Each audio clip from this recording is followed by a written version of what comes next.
Hello guys, जैसा कि मैंने आपको अपनी पिछली वीडियो में बताया था कि एक्टोपिक प्रेगनेंसी क्या होती है। तो चलिए इस वीडियो में मैं आपको बताऊंगी कि एक्टोपिक प्रेगनेंसीज किन कारणों की वजह से होती है, उनके लक्षण क्या हैं और उनकी कॉम्प्लिकेशन क्या हो सकती है।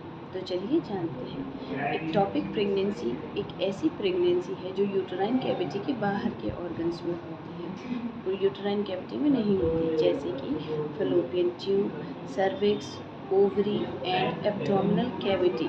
ऐसे ऑर्गन्स जो फीटल ग्रोथ को सपोर्ट नहीं करते हैं, इन्हें हम एक्टोपिक प्रेगनेंसी कहते हैं।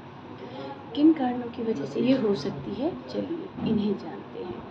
एक्टोपिक प्रेगनेंसी हर उस कंडीशन की वजह से होती है जिनके कारण फर्टिलाइज्ड एग फैलोपियन ट्यूब से यूटेराइन कैविटी में नहीं आ पाता, जैसे कि किसी पेल्विक सर्जरी के बाद स्कार टिश्यू फॉर्मेशन के कारण फैलोपियन ट्यूब में फर्टिलाइज्ड एग यूटेराइन कैविटी में नहीं आ पाता, या फिर अगर फैलोपियन ट्यूब किस ब्लॉकेज हो उसमें कोई, या फिर किसी भी प्रकार की कोई डैमेज होता है सेक्सुअली ट्रांसमिटेड इन्फेक्शन के कारण, तो उसकी वजह से भी एक्टोपिक प्रेगनेंसी होती है।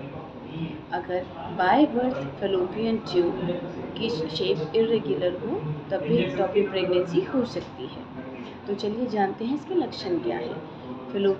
एक्टोपिक प्रेगनेंसी के सभी लक्षण आम प्रेगनेंसी के जैसे होते हैं, यानी कि नॉर्मल प्रेगनेंसी के जैसे होते हैं, लेकिन कभी कभी एक्टोपिक प्रेगनेंसी के पेशेंट में severe lower abdominal pain, lower back एक, वजाइनल ब्लीडिंग और बहुत ज़्यादा वीकनेस हो सकती है।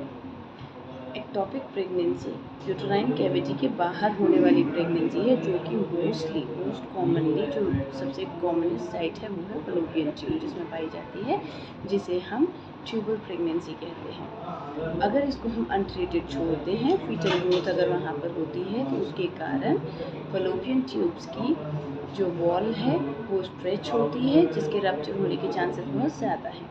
अगर वो रप्चर होती है तो severe bleeding, severe abdominal pain हो सकता है, जो कि एक इमरजेंसी कंडीशन है। तो इसीलिए एक्टोपिक प्रेगनेंसी का पता चलते ही तुरंत में अपने नज़दीकी डॉक्टर से सलाह लें, बिल्कुल भी देरी ना करें और तुरंत में इसका इलाज कराएं। ऐसी अधिक जानकारियों के लिए मेरे चैनल को सब्सक्राइब करना ना भूलें।